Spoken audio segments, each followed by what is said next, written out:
Hello बच्चों, तो DK Jha commerce classes में आपका स्वागत है।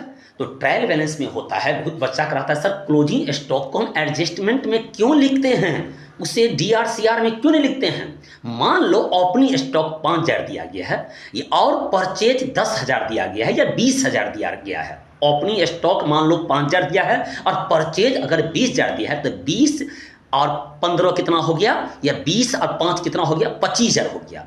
ओपनिंग स्टॉक मान लो 5,000 दिया गया है, अब परचेज 20,000 दिया है तो 25,000 हो गया। उसमें से हमने क्या किया, 15,000 यूनिट को बेच दिया।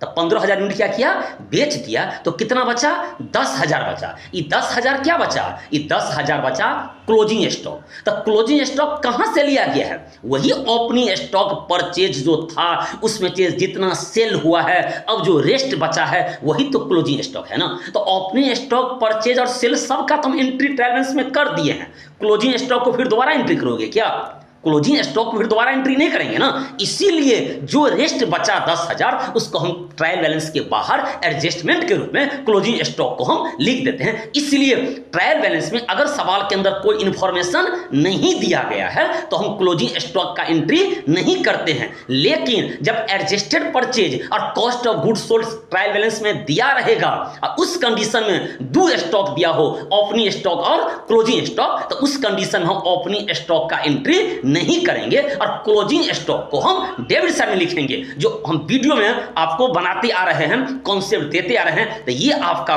कॉन्सेप्ट है स्टॉक के संदर्भ में, ओपनिंग स्टॉक के संदर्भ में और क्लोजिंग स्टॉक के संदर्भ में। वीडियो को दबा के शेयर कीजिए और ज़्यादा से ज़्यादा मेरे यूट्यूब चैनल को जो है और फेसबुक है उसे आप लाइक और सब्सक्राइब कीजिए।